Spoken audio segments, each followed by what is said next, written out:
adjourn to closed session. Is there any public comment for closed session? Hearing none, we will adjourn to closed session. And I am going to call the meeting to order. Please rise. There's no announcements out of closed session. Please rise for pledge of allegiance. I pledge allegiance to the flag of the United States of America and to the republic for which it stands, one nation, under God, indivisible, with liberty and justice for all. All right, everyone is here this evening except for Melissa, who is absent. And they're just the public. There will be an opportunity for you to speak, and during public comment, please raise your hand on that. At that time, it will be any items not on our agenda. Recognition of guests and presentations. None tonight. All right, correspondence. None. All right, consent agenda. Can I get a motion for? Actually, first we see if there's any public comment on the. Is there any public comment on the consent agenda? Is there any board comment on the consent agenda? Move to approve. All right, there is a motion. Can I get a second? I second. There's a motion and a second. We'll do roll call. Lucas, Aye. Jewel, Aye. Floyd, Aye. DJ, Aye. and I as well. The consent agenda passes. All right, we have no items pulled from the consent agenda, and so we'll move into stakeholder communications. Lucas, go ahead. All right, so hello, everyone. As we come close to the end of the school year, we are beginning to celebrate our amazing seniors with many different and unique celebrations. I'm happy to announce that Dixon High School is planning to have a stadium graduation this year, but of course, it will be with a modified attendance as needed. State testing is underway across the district, and the Group A of juniors had a successful day of testing, so we expect that Group B will also have a successful day on Wednesday, the 12th. Next, our student athletes and members of extracurricular activities are doing an amazing job adapting to our new reality. Games and meets are going well despite our attendance limitations. Even though there have been some technical issues, our teachers and students are gaining confidence and settling into the hybrid model as time progresses, and are looking forward to finishing the school year strong. And yeah, that's it. Right, Great. thank you. Thanks, Mhm. Lucas. Citizens Oversight Committee. Tad, are you on? I don't think so. Or anybody from the Citizens Oversight Committee? All right, seeing none, I'm going to move on to the Employee Association reports. Are there any Employee Association reports this evening?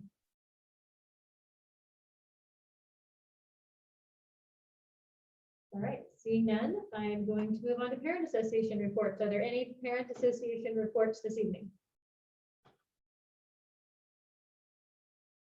All right, also seeing none, we will move up. Holly, go ahead, Holly.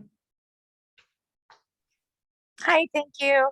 I just wanted to say that we were able to celebrate Teachers Appreciation this week at John Knight Middle School. Despite limitations, we had some prepackaged snacks and things available for the teachers and a Brad bag lunch, and it seemed like everyone enjoyed that. School's going great there, and everybody's settling into the new normal and starting some activities. So that seems to be going good. Great, thank you guys for doing that. That's Thanks, wonderful. Yeah, thank you. All right, now we will move on to public comment. If you have like to comment on something that is not on our agenda, this is your opportunity. Please raise your virtual hand.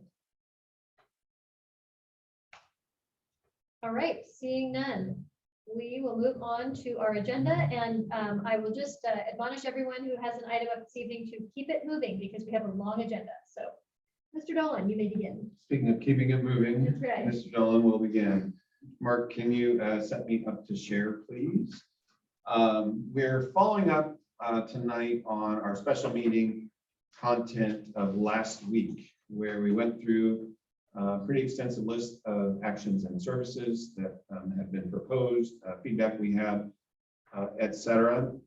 And so since then, and I really want to compliment my team and thank them, what we've been able to do, finished probably about a half hour or 45 minutes ago, is provide you with some more detail on the items that we felt you had said, yes, they're in that green column, kind of that go column. do them. So in a moment, you'll see what Nick will share, which is all those items, what amount of FTE, if any, involved, the duration, and then a brief description of what we would hope to get out of those actions and services. What I'm going to start with is a document, again, just finished this afternoon. I believe we talked last week about giving our sites basically a block grant, an amount of money set by a formula that they could use for the things that didn't rise to the level of being district-wide expenditures and so on. So we've had some conversation around that proposal, that whole idea, and I want to be able to share it with you now. And again, first time I've seen the executive cabinet are the only folks who have seen this document at this point in time. Okay, so what we've done here is we've modeled ourselves off of the way we allocate our Title I funding within the district. Title I, for those who might not know, federal dollars, which are intended to support students who are identified low income, performing below grade level, English learners, basically the same population as the students who generate our supplemental and concentration grant dollars. So what we're presenting here tonight is really based on this model. Currently, in the second paragraph, it talks about the fact that Dixon High School and Main Prairie don't currently receive Title I funds and haven't for as long as I've been in the district, which is getting to be a long time. So as you look at this table down below, you'll see that noted that Dixon High does not have a Title I allocation for next year, neither does Main Prairie. What I did try to point out is that on an annual basis, Dixon High, and it's really from 3 different sources, does receive in excess of $150,000 for career tech ed program funding. So while they don't get Title I, there is a big chunk of money that comes for what's really the most expensive component of the elective program over there. And then Main Prairie receives about $160,000 annually as part of the Comprehensive School Improvement, or CSI program. So just was trying to illustrate they are Title I non-recipients, but there are some dollars that come to them that kind of balance things out. We have had conversations at times about adding Dixon High in particular into the Title I mix, which has merit to it. It is a fixed pot of money ultimately. So saying Dixon High would get Title I would reduce the allocation that all the other sites get.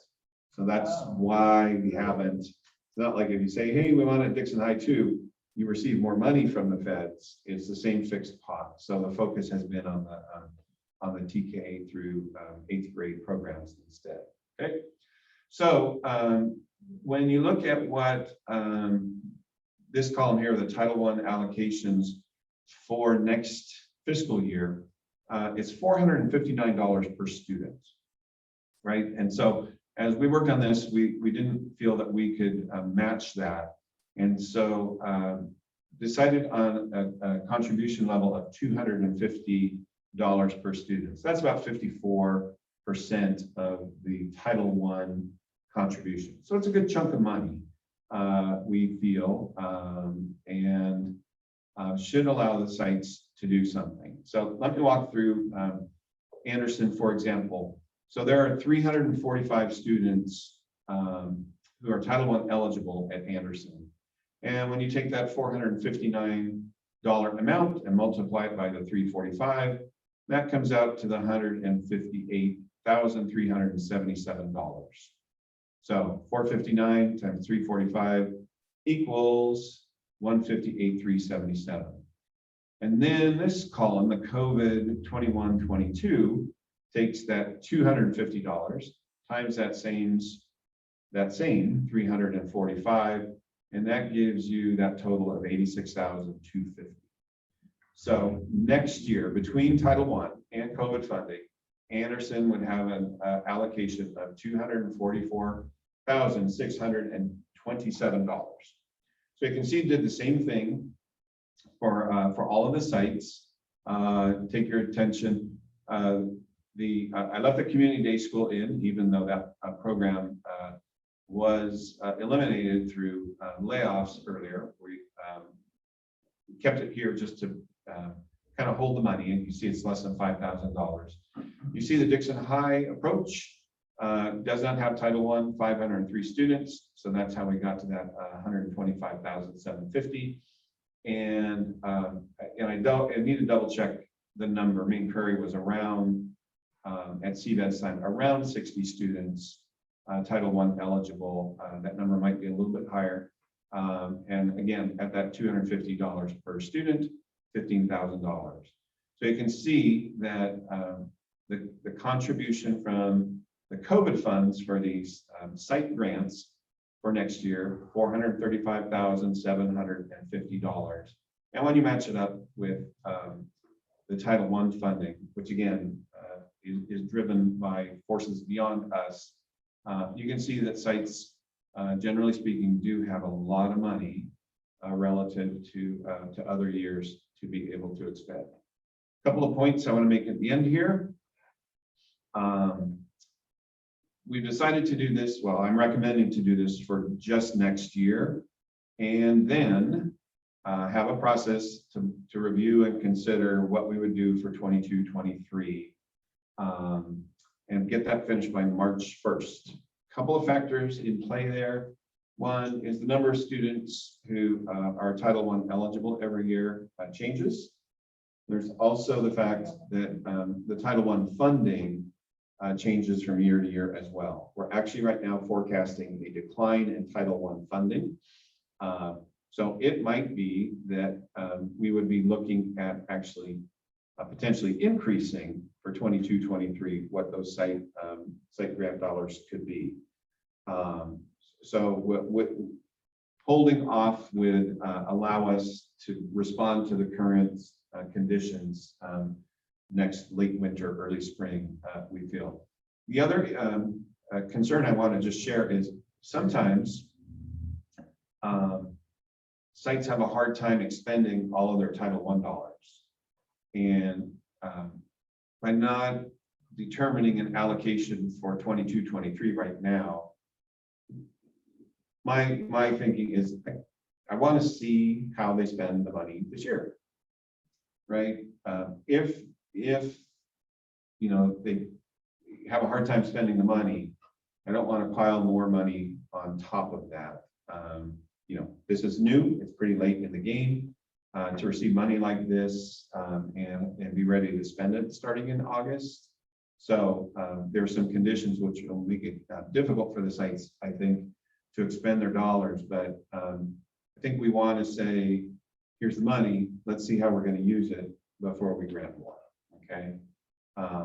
And as all ESSER funds, all COVID funds, including ESSER, they have to be spent in compliance with the regs, and we have to be able to document all the expenditures for the auditors. So I'll take any questions, comments you have on this. I have a question. Can you speak up, Joel? On the Title I funds are very specific, and there's a school site council that, you know, oversees this. Yep. The other column, COVID dollars, that's also specific. We're going to be audited, but it just seems like in that column, that each school has more leeway in deciding what they wanted to do. Within limits. Within Yeah, the limits right. of right. Yeah. So, you know, not that this is a bad thing, but, you know, sometimes the reason it's hard to spend the money is because of the, you know, gee, I'd like to spend the money this way, but I can't because, because it's got. There's strings attached. Yeah, yeah. No, absolutely right. And, you know, the spirit of, especially some of the pots of COVID money is treated like Title I. Yeah. It's to serve the same population of students, right? And so that's part of why we are suggesting this model, is that it aligns there and is totally defensible in terms of how we have approached that. So, you know, I think we're aligned there, and to the greatest degree possible, we want to see the plans for these expenditures included in the SIPSs, in the single plans. So we're meshing the COVID plans and actions and services with the Title I where that exists, so that you're really able to see it wasn't just mad money and it got thrown around, but there was thought and planning into how to use the dollars. But the school site council is not necessarily overseeing the COVID money. Not legally, right? But I think we have an obligation to consult with them, involve them in the decision making. Any other board questions? Public, is there any public question or comment on this? I do. I still have comments. I raised my hand too. So my question, I guess I have two. So Title I is basically, you know, you receive money when is it like 80% of students have certain designations like low socioeconomic status and EL status? Is that the threshold, like 70 or 80? No, there is a threshold for when you would when you could consider a school to be Title I school-wide, as opposed to having a lower threshold where you would have Title I students. So there's, you know, most every school has Title I students, but many don't have enough Title I students to qualify as a Title I school. So even if you have one Title I student, you can receive Title I money, or is there a percent threshold? Absolutely. And so you're obligated then to try to provide Title I services to that one student, right? Whereas in our model, because at the sites receiving Title I funding, the school-wide percentage is high, that we're able to do things like spend it on our RTI intervention teachers that benefit, you know, a full range of students, not all of whom are Title I, right? So you can do school-wide planning and expending. So essentially you're saying DHS and MPHS don't have a high enough percentage for us to request the funds such that we wouldn't be able to, you know, have a program built effectively and efficiently. Let me clarify. So Okay. The Title I allocation comes on a district basis, right? And then something Got get Okay. carved off the top for you know, your indirect costs. There's a small portion that is allowed for administrative purposes, some professional development, parent involvement, et cetera, other things. And then it's really up to the district on how they want to allocate those funds internally. So historically in Dixon, the two high schools have not received the funds. Local decision, right? But Dixon High School students are part of the calculation of our Title I funding. So if we included them as receiving Title I funds, it would be the same pot of money, just divided with one more school in it, not additional money coming. Okay. My other question was, is Title I being held harmless like ADA was? And the main reason I ask is because I know one of the specifications to you know, receive the money is the number of students who apply for free and reduced lunch, and I imagine that number has been lowered a lot because lunch has just been provided, so people maybe haven't filled out that form. So I was wondering if that has affected the Title I funding in any way. So we do, and Monique, you can, or Nick can jump in if I misspeak on this. So we're still obligated to do our census in that first week of October, and the numbers here represent our actuals. So with Title I funding, and will be the case also for SEG funding, as things roll forward, that you are dealing with the reduction in any numbers that you have related to free or reduced lunch or any of the other any of the other qualifying situations. And either Nick or Monique, correct me if I'm off target on that. I like to think of it in this way. The hold harmless is California, and Title I funding is federal funding. So there's two different rules related to this. Thank you, Mike. Thank you. Likewise. Yep, okay. Great. All right, Ms. Mack, you are next. Thank you. So Mr. Dolan, I was just wondering, since there's such a decrease in the Title I funds for next year, obviously speaking specifically for Gretchen Higgins, will we have conversations about the personnel that we have already funded? I guess RTI, since we pay for positions, will we have conversations about what dollars are being advocated for what people, given this allocation is so much lower? Yeah, we're, so part of that, Chantel, is relate the whole LCAP development, Mhm. consideration of those funds as Mhm. well as these. And again, this is hot off the presses Right. here in the last hour and a half or so. Okay. So we've got to perhaps troubleshoot this a little bit more. Mhm, mhm. So yes, we will be engaging Okay. in a conversation. Okay. Awesome, thank you.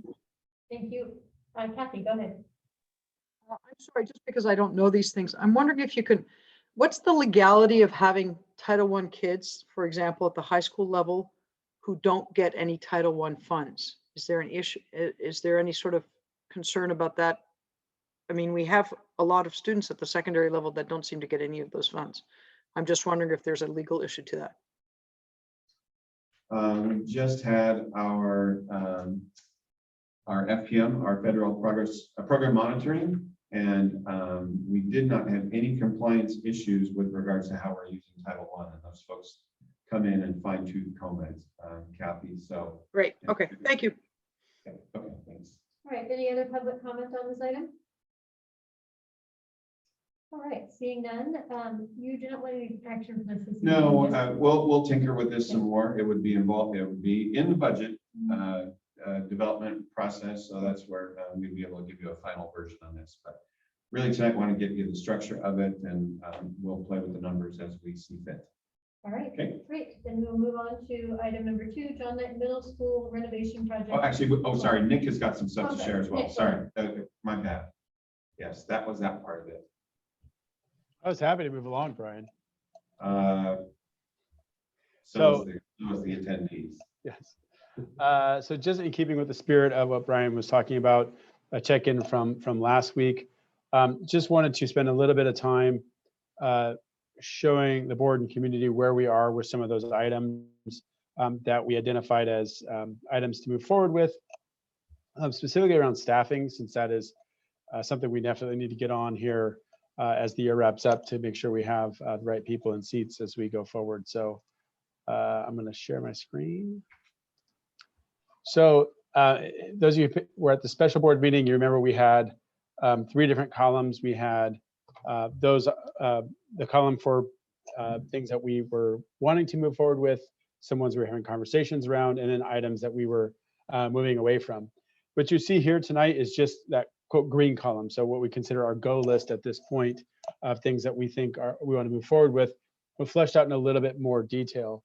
So you'll see on the left, we have the district action service, which is very similar to what you saw last week. Then we talk about what additional staffing, if any, is needed to fulfill that action service, how long we see that action service lasting. Right now, our projected costs, I really want to thank Monique for turning these around really, really quickly. You'll notice as we move through, we don't have projected costs for all these. And then lastly, just so everyone can see this, that as we're moving towards this, what our expected outcome and measurables are for each one of these items.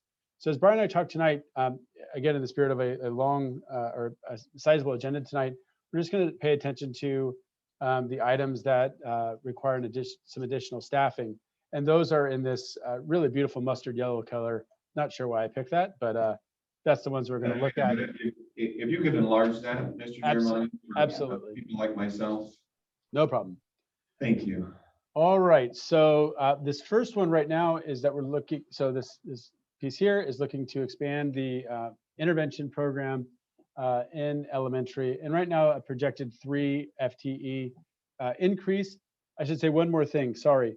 This is separate from the block grant. So these are items that we see really as being a centralized budgeted item, district central office driven, not from the individual block grants that sites may have. So for example, when we say 3 FTE for elementary intervention increase, it doesn't mean that, say Tremont, for example, could add another one at that point. So we would see one more additional FTE at each site. This is in addition to what they currently have. We would see a duration of this for 3 years at the cost that you can see here. There's a per year cost and then a cost underneath that you see here of how much that will cost additionally over the course of 3 years to have those 3 FTE on board. All right. The next is expanding credit recovery, something we've talked about for a couple of years, but we're want to push in an actual class period of credit recovery at Dixon High School next year to just provide more opportunities for kids. So this would cost 0.2 of an FTE of a teacher. We see this as being something that we would want to minimally try for 2 years. Just because it says 2 years there doesn't necessarily mean that it ends there. If it's something that's really working, we could explore extending the life of that program. We just might have to find other funds to do it. Again, moving down here to our mustard yellow, Implement English Language Development Program at MPHS, looking at a 0.2 FTE increase to this service as well, at a cost of 1 class period. Increasing summer school offerings. So we've talked a little bit about this. Pardon, my mouse is acting a little bit crazy right now. That's this item here. So this is a significant increase of our summer programs. This is an additional 20 teachers. We're going to talk a little bit later about how we're going to pay those folks this year, and a pretty sizable increase in investment here to $126,000 to add in all of these additional pieces here. But really trying to increase our summer options for kids. That's especially in keeping with the spirit of the Expanded Learning Grant and some of the other funds that we're receiving. These other items here are all important, but they just don't deal with FTE increase. So looking to fund an additional 0.5, sorry, I want to be careful how I say this. We are looking to maintain our staffing for assistant principals at both JKMS and DHS. If you'll recall, they are part of the particular kinds of service resolution in February.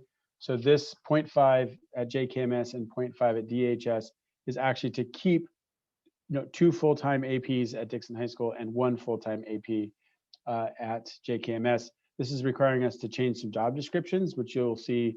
Ideally, our hope is to bring those to you at the very next board meeting. Next one down is increase the FTE of paraprofessionals in the Gen Ed program. We don't have a number for this yet. We're still exploring this one, but just want to make sure that we do see this as something that will happen. We're still exploring how this will look for us. So the unknown there is not a matter of this doesn't matter. It's just that we're not there yet to be able to give you a projection on this.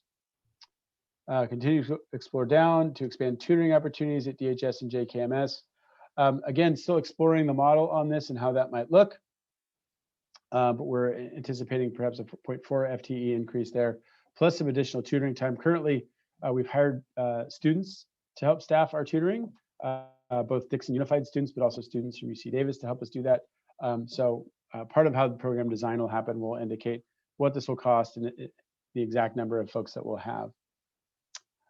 This actually should be highlighted, and it's not, but I think it's worth calling out this expansion of elementary grades, of the hours for elementary grades to mitigate lost instructional time. This is something that will be negotiations dependent. So it's very unknown on this right now, what this will be or if this will happen. But that is another piece that we are exploring with our labor partners.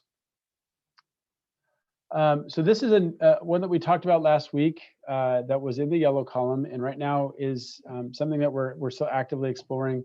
Again, this is something that will need some job description work for board approval, but also with our partners at DTA.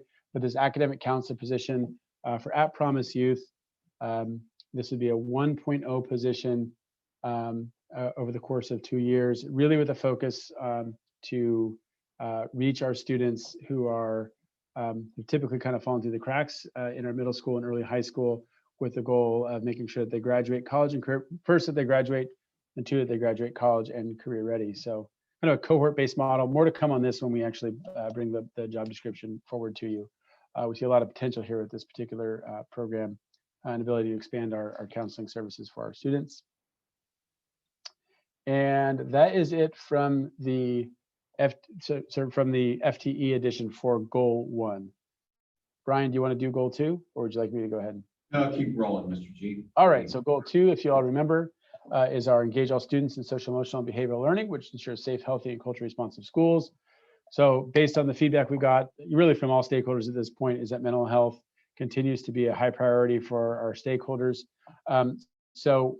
We are looking to add in 3 additional mental health clinicians over the course of the next 3 years to serve our students. This will allow each site to have a mental health clinician that serves them. If you recall, right now we currently have 3 that work in district that each share that are assigned to 2 sites.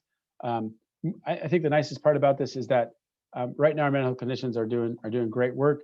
They're very reactive though. It's very hard for them to be proactive because they have pretty high caseload serving 2 schools, and we anticipate this will allow them to be much more proactive, do some more tier 1 work with our students. And scrolling down, a couple items here. One is to increase our behaviorists by 1.0. We know that our students have had all kinds of different experiences over the course of their schooling this year, and we'll need some additional support, post-pandemic on how to do school again for a lot of our kids. So some behaviorist time to support that. And then also anticipating a number of things here. We want to hire a bilingual psychologist to work under our special ed department. This is just a really good thing for our families, frankly. We have a lot of Spanish-speaking families. And also we are anticipating after post-pandemic world, probably an uptick in referrals or requests for testing. So having some additional behaviorist time to do that, psychologist time to do that. I keep saying behaviorist, but this is bilingual psychologist to help us do that. In addition, this person can also pick up that, in theory, pick up some of the that mental health work that we so desperately need as well. And then finally, for goal 3, this is our engage families and the community to form active partnerships which ensure the academic and social growth of students. This is a pretty short list of services right now on this item. So the first one here is an additional coordinator. It's an administrative position to be our community outreach, engagement, and innovation coordinator. This would be somebody who would frankly work goal 3 for us, but also really work to engage our community and stakeholders in some of those innovative programs. Again, more to come on this with the job description that we are looking to bring to you at the very next board meeting for full board consideration. But right now, this is something that we are gaining a lot of confidence that this would be a really powerful piece for us to really address a lot of the issues that we've talked about over the years in Dixon Unified as far as engaging our community. I'll leave it there for now. The other piece here too is that this person would help us get our non-classroom based instructional program off the ground. That's sort of the innovation part of the title. And then in line with that, expanding our FTE for our parent liaisons, looking right now at an hour a day. Again, that's something we can continue to talk about, but expanding those hours to increase outreach for our families. So again, those are all the items that we are, I hate to use the word green lighting, but we're moving forward with that are related to FTE. And of course, anything that was in blue there too is still in that green column. We just, for the sake of time tonight, didn't want to go through all of those, but of course, if the board would like to discuss those, happy to take questions. Are there board questions? Yeah, can we go back to the summer school? Yep. Expand. There you go. goal 1. Yep. So, what does that mean? That we expand summer school? 25 words or less. Sure. Right now, traditionally, summer school in Dixon is a very limited program, primarily to migrant education students, because that's the funding that we use. We do have a math academy at middle school that's open to a wider set of students. And then our high school program, the only things we have open to non-migrant students is credit recovery. And frankly, it's not enough. We need more seats. This program, we talked about it 2 meetings ago, I think, Jewel, will allow us to serve essentially double the amount of students that we've served in the past, including English learners at the elementary setting and non-English learners. So non-migrant, non-English learners who've never had a seat for us in elementary. We will also have a program for those students this summer. So we're not talking about new courses or anything like, you know, expand our course offerings. We're talking about expanding access to students. Yes, and we are going to at secondary try to do some math and English classes, like actual seat time math and English classes, not just computer-based credit recovery classes that we've done in the past. And also, you know, what we do with our English only kids at elementary will look and feel different than what we're doing with our English learner students and some of our migrant students, just because the needs are a little bit different. Right, other board questions?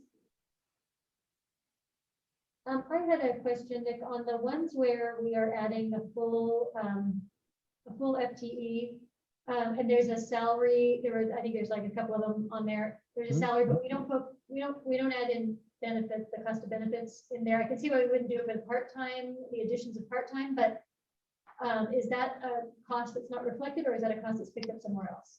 I could answer that, but I would love to defer to Monique Stovall since she's the one who ran these numbers. I did include benefit costs in all of my projections. So so if you scroll to, there's one, I think it was like $98,000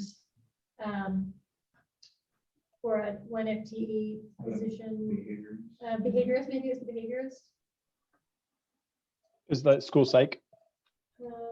Yeah, maybe the school site, yeah. Mhm. Yeah. So that's inclusive, that's a full-time position. And also their benefits are in that 98, everything's in that 98. Yes. Okay. All right, thank you. And then, sorry to interrupt. These are also, I mean, it depends on where we have in those positions, you know, might get paid a little less or more depending on where they fall on the salary schedule as well. So it's projection. Okay, all right, thank you. Is there any public comment on this item?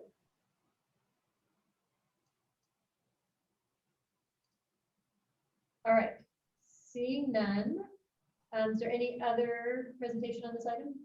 No, we just wanted to give you that updated detail and put some sense of dollars in front of you. And as Nick mentioned, we've got some additional work going on in terms of job descriptions and some of the other details around staffing that are important. So we'll be back on May 20th with more on all this. Great. Okay. Thank you very much. Jewel. So, you know, one of the things that ended up in the blue was the immersion program, the Spanish English immersion program. So does that mean that's off the table? No, that's No. a planning.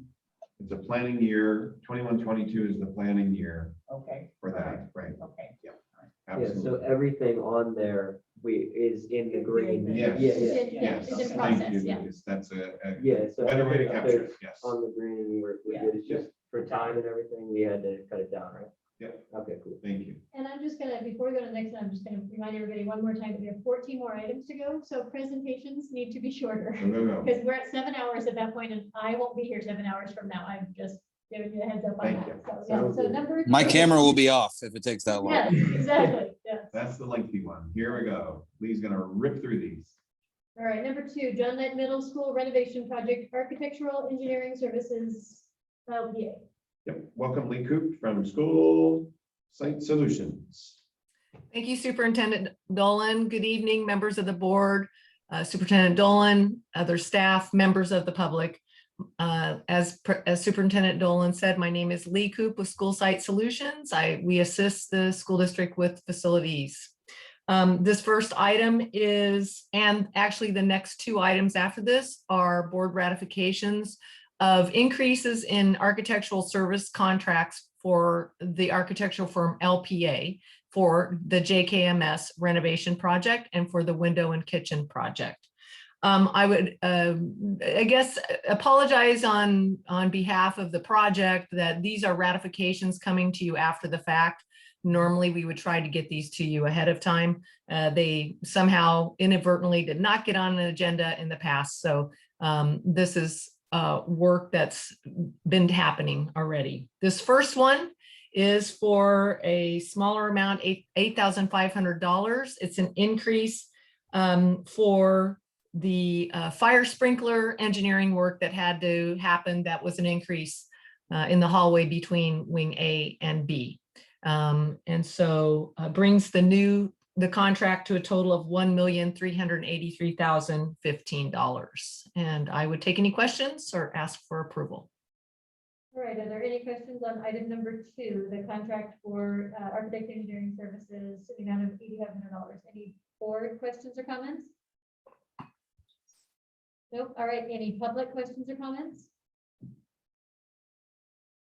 All right, then I will entertain a motion on item number 2. So moved. There's a motion. Is there a second? Second. All right, there's a motion and a second. Let's go to the vote. Lucas? Aye. Jewel? Aye. Lloyd? Aye. PJ? Aye. And I as well. Motion passes. Thank you. All right, number 3. This is the kitchen window replacement project. Thank you. If I may move forward with this, same kind of type of item in front of you. This, however, is for the separate window and kitchen project at JKMS, which, as you recall, we bid separately. These are the architectural and engineering services necessary to perform that project, get it in front of the Division of the State Architect, get approval, and administer the project in construction. This is for $187,000. $7,000 of it is reimbursable expenditures. And again, LPA is the vendor. They've been performing successfully on this project, and I would take any questions and ask for your approval. All right, are there any board questions on item number 3? All right, seeing none, are there any public comments on item number 3? All right, seeing none, I will entertain a motion on this item. So moved. There's a motion. Is there a second? Second. There's a motion and a second. Lucas? Aye. Jewel? Aye. Lloyd? Aye. DJ? Aye. And I as well. That motion passes. Thank you. Number 4, John Knight Middle School kitchen window replacement project, architectural engineering services. And the third and final similar type of item in front of you, a ratification of, again, an increase for LPA. As we know, as the scope has increased on this project, it also is necessary to increase the services of the architects and engineers. This is also for the window and kitchen replacement project. And I would say this is because of the immense amount of work that we've had to do in the kitchen there.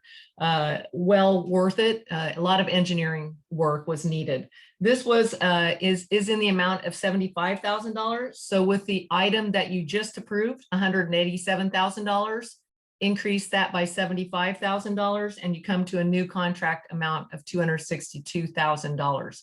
Same kind of issue. They're performing successfully on this project, and I would answer any questions and ask for your approval. Great. Are there any board questions on this item? All right, any public comment on this item? All right, opening for a motion on item number 4. There's a motion. Is there a second? I second. There's a motion and a second. Lucas? Aye. Jewel? Aye. Lloyd? Aye. DJ? Aye. And I as well. That motion passes. All right, moving on to number 5, Division of State Architect Legacy Closeout Projects. And thank you. This is my final item for the evening. This is for the Division of the State Architect closeout legacy projects. As you recall, these are older projects that need paperwork to be officially closed out by the Division of the State Architect. Again, there are no safety issues or anything like that these projects were not completed correctly. This is just a matter of paperwork. Part of that paperwork oftentimes includes now an inspection that DSA requires to make sure that those items did in fact happen. Sometimes it's interesting because the inspection reveals that we have done other modernization projects after this project. So DSA and the item, the things might not even exist anymore. So that inspection is necessary to show what's there and what's not. And this is with Yuba Sutter Inspection Services, who we already use at JKMS at the renovation project. They do a great job for the district. And this is going to be an hourly project proposed in the not to exceed amount of $5,000. It will cover a number of these projects. There were originally 19 projects in the district that are historic projects that were not closed out with this paperwork. We have now closed out 2 of them, and we're really close to getting others completed. So Mr. Bob Boyer, who is the inspector, would be sort of on call according to what the architects require. And we would make his time very efficient, probably do multiple sites at the same time. So this is an hourly not to exceed contract of $5,000. And I would take any questions and ask for approval. Great. Are there any board questions on this item? All right, any public comment on this item? Seeing none, I will entertain a motion. So moved. There's a motion. Is there a second? Second. There's a motion and a second. Lucas, Aye. Jewel, Aye. Floyd, Aye. DJ, Aye. and I as well. That motion also passes. Thank you very much. All right, Thank you, Lee. thank you, Lee. All right, we are moving on to section B, item 1, AB 1200 disclosure and public comment for the MOU on the reopening of schools. Good evening. This evening, I'm presenting 4 items, all related to the AB 1200. I'll begin by explaining what the AB 1200, and hopefully this will expedite the rest of the presentations. Districts who are certified as negative or qualified are required to complete an AB 1200 disclosure and allow public comment on any changes to compensation as a result of agreements with their different labor partners or labor groups. This first AB 1200 is between the district and the Dixon Teachers Association for the reopening of schools for distance learning and hybrid instruction. The additional compensation related to this agreement is about $450,000. And this is an information only item. None of these items require action. However, I am available should you have any questions. Great. Are there any board questions on this first item? No. All right, seeing none. Is there any public comment on this first item? All right, seeing none. Thank you. We'll move on to the second item. There's no action required, so we'll move on to the second item, disclosure and public comment for the MOU on the reopening of schools with SEIU. Okay, the second AB 1200, as you said, is between Dixon and SEIU for the reopening of schools for distance learning and in-person hybrid instruction. The estimated cost of this agreement is $176,000. Okay, is there any board comment or questions on this item? Nope, seeing none. Is there any public comment or questions on this item? All right, seeing none. We'll move on to the number 3, AB 1200, disclosure and public comment for summer school rates and substitute teacher rates. Oh, Malik, you're on mute. Someday I'll make it through the day without anyone telling me that. Someday. This next item is for our summer school and substitute teacher rates to address the learning loss and ensure teacher coverage to provide support to students. The estimated cost is about $417,000. All right, is there board comment on this item? I actually have a question Yeah, about this one. go ahead. So, we have been having issues with not having subs. I'm not sure how that's gonna be handled in the future. Can you give some clarity to maybe some parents out there about why there haven't been any subs and the way that, when they'll come back? Yeah, so good question, Lucas. It's happening everywhere. Yeah. Unfortunately, that the supply of substitutes willing to work in current conditions is just very, very small. Okay. For some, it's the health concerns. It's also the challenge of doing concurrent instruction at the same time. So what we all are hoping is that when we come back in the fall and it's 5 days a week and kids are there and you're not juggling these additional balls, that we would see our typical supply of substitutes back in place. Okay. That makes sense. Yep. Thank you. I have a question. Okay, Go ahead. Does I think it was an increase in the in lieu pay as well? Is that included in this one, or is it because it's kind of like subs, or was it included in the DTA one, the first one? Can you help me understand when you say the in lieu pay? The $60 per period, instead of the 40. So covering for prep coverage at secondary level. Okay, Right. that is not included in the substitute rates. All right, are there any other board comments or questions? All right, then I'm going to open for public comments and questions on this item.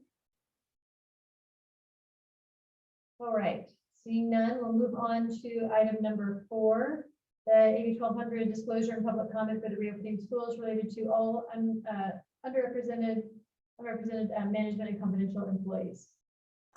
Okay, this last item is, as mentioned, for unrepresented management and confidential employees to address the new and additional work due to the COVID pandemic, distance learning, and in-person hybrid instruction. The estimated cost is about $86,000. And one last note on these items, all of these items will be paid with our COVID funding. All right, are there any board comments or questions on this item? Seeing none, are there any public comments or questions on this item? All right, seeing none, thank you, Monique, for that. Appreciate it. And we will move on to section C. Item number 1, memorandum of understanding on reopening of schools with Dixon Unified School District and DTA. Yes, good evening. Thank you, President O'Halloran. Good evening, board members, Superintendent Dolan. I won't go into details on the MOU since it's already been provided in the board packet. We just wanted to make sure that we publicly put on record that we would like to thank both our district and DTA's bargaining team for their time, effort, commitment, and dedication in coming together on this agreement that allows for all of our students to return to in-person instruction as early as March 18th. And we all know that our students needed in-person learning, and we believe we have one of the best instructional schedules around. And we also know that all of our certificated staff has been working extra hard and has done a tremendous job this year. The MOU, since has already been provided in the board packet, that's accessible to anyone who has time to review them. As part of the requirements, as described earlier in the AB 1200, there is compensation tied to these MOUs, and therefore this MOU does require board approval. And I'd like to just reiterate what Monique had shared previously and put on the record that these funds used to pay for this agreement are one-time restricted funds allowable for purposes of reopening schools for in-person learning. Staff does recommend for board approval on this item pending SCO's approval of the AB 1200. And I'm available if you have any questions. Great, thank you, Cindy. Are there any board comments or questions on this item? Nope. All right. Is there any public comment or question on this item C1? All right, seeing none, I will entertain a motion on C1. So moved. There's a motion. Is there a second? I second. There's a motion and a second. Lucas? Aye. Jewel? Aye. Lloyd? Aye. DJ? Aye. And I as well. That motion passes. The second item under C here is the MOU on reopening of schools with Dixon Unified School District and SEIU. Yes, thank you. We would also like to put on the record that we would like to thank our SEIU's bargaining team for their time, effort, commitment, and dedication in working with the district to collaborate on different ways to best support all of our students' needs during this unprecedented time. Our classified employees have gone above and beyond to support in so many different ways our admin team, teachers, and other personnel in the district by helping out with various duties as needed and as outlined in this negotiated MOU to help us safely reopen schools for in-person instruction. Again, the MOU was provided in the board packet for anyone's reading pleasure. As part of the requirement, as described earlier, in the AB 1200, there is compensation tied, so it does require board approval. And again, I'd like to put on the record that these funds used to pay for this agreement are one-time restricted funds allowable for purposes of reopening school for in-person learning. And staff does recommend board approval on this item pending SCO's approval of the AB 1200. Great, thank you. Is there any board question, comment on this item? Nope. All right, is there any public questions or comments on this item? All right, I will open for a motion on C2. So moved. There's a motion. Is there a second? Second. There's a motion and a second. Lucas? Aye. Jewel? Aye. Lloyd? Aye. DJ? Aye. And I as well. And that motion passes. All right, we are now on item C3, summer school rates and substitute teacher rates. Yes, thank you. We know that this summer will be critical for us to address the learning loss due to the pandemic since March of 2020. The summer rates identified in the board packet is non-precedent setting by utilizing one-time restricted funds for purposes of expanded learning. And our goal is to recruit credentialed teachers, preferably in district, and experienced classified employees to support our student needs during this summer. In addition, our substitute teacher day-to-day rates identified in the board packet is also being recommended during this critical time for us to address supporting our certificated staff now and for the next 2 school years to mitigate any learning loss. So staff does recommend board approval on this item pending SCO's approval of the AB 1200. Great. Are there any board comments or questions on item C3? Is there any public comments or questions on item C3? All right, I will entertain a motion. So moved. There's a motion. Is there a second? I second. There's a motion and a second. Lucas? Aye. Jewel? Aye. Lloyd? Aye. DJ? Aye. And I as well. That motion passes.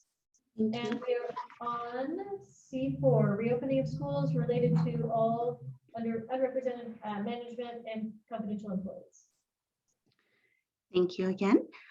Since July of 2020, our management and confidential staff has been working, planning, supporting, and taking on new and additional duties due to the pandemic. The compensation identified in the board packet is non-precedent setting and only for the 2021 school year. I also like to put on record that these funds used to pay for this are one-time restricted funds allowable for purposes of reopening schools for distance learning and for in-person learning. Staff does recommend board approval of this item pending SCO's approval of the AB 1200. Great, thank you, Cindy. Are there any board questions, comments? All right, is there any public question or comment? All right, I will entertain a motion on item C4. So moved. There's a motion. Is there a second? Second. No. Great, there's a motion and a second, that another country heard from, excellent. We will go ahead with a vote, Lucas, Aye. Jewel, Aye. Lloyd, Aye. DJ, Aye. and I as well, excellent. All right, moving on to our last item in this section. This is C5, resolution terminating services of certificated employees as a result of reduction or discontinuation of particular kinds of services. Go ahead, Cindy, thank you. Thank you. On March 4th, 2021, the governing board approved resolution number 21-1644, eliminating a total of 12 full-time equivalent positions, requiring preliminary layoff notices to be issued prior to March 15th per Ed Code.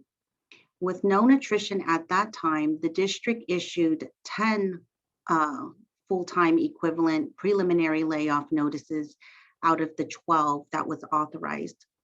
Certificated staff may request a hearing with an administrative law judge should they believe there is cause for not employing them for the next school year.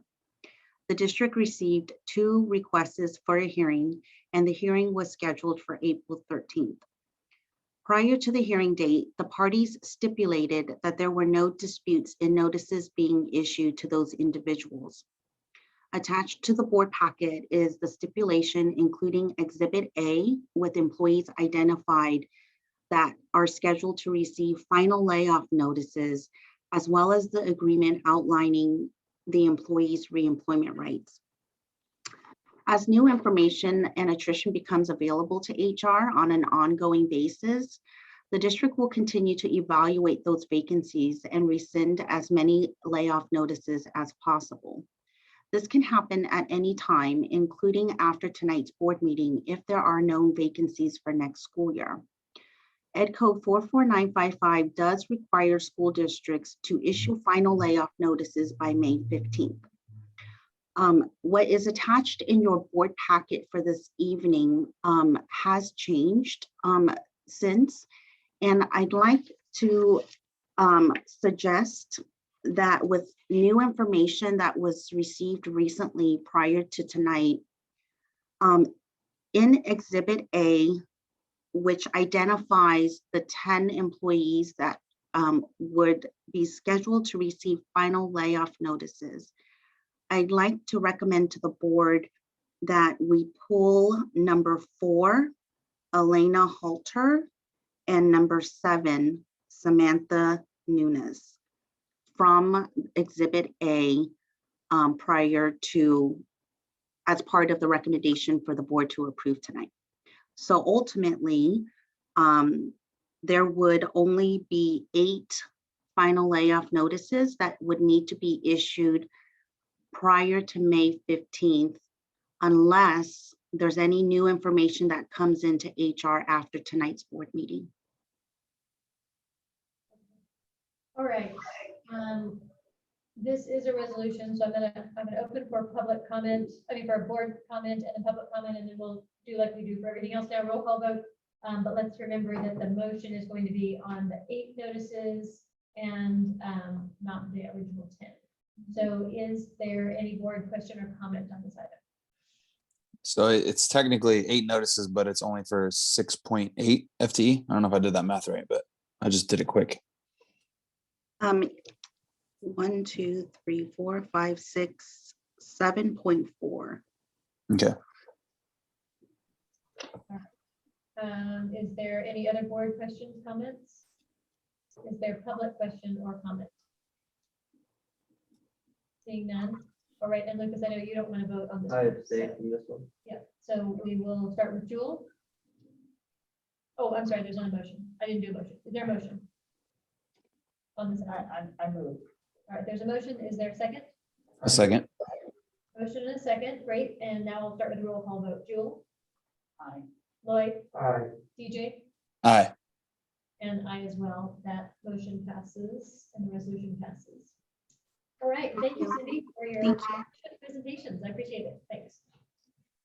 All right, moving on to our last item on the agenda this evening, the approval of the Williams Quarterly Report. And I'm going to cover this for Mr. Giramani. So we have an obligation under the Williams settlement make a quarterly report chronicling any complaints that have been filed under the Williams regulations. And here tonight to say that no complaints have been filed during this last reporting period. Okay, and we still need to approve the We report, do. even though there is not any, nothing to actually approve in the report. Yes, please. I Um, sign my name and send it off to the county. Perfect. All right. Is there any board question on this item? Nope. All right. About public comment on this item. All right, I will entertain a motion on this item. So moved. There's a motion. Is there a second? I'll second. 3 seconds. Great. Lucas? Aye. Jewel? Aye. Lloyd? Aye. DJ? Aye. And I as well. That motion passes. Excellent. All right, agenda items for future meetings. Does anybody have an agenda item they'd like to add for a future meeting? All right, board announcements. Do any board members have announcements? All right, seeing none. And moving on to coming events. We have May 10th is Avid Senior Night, May 17th, Senior Awards Night. May 20th is our next board meeting, and May 24th is Distinguished Scholar Night. And this meeting is adjourned. Thank you all for attending.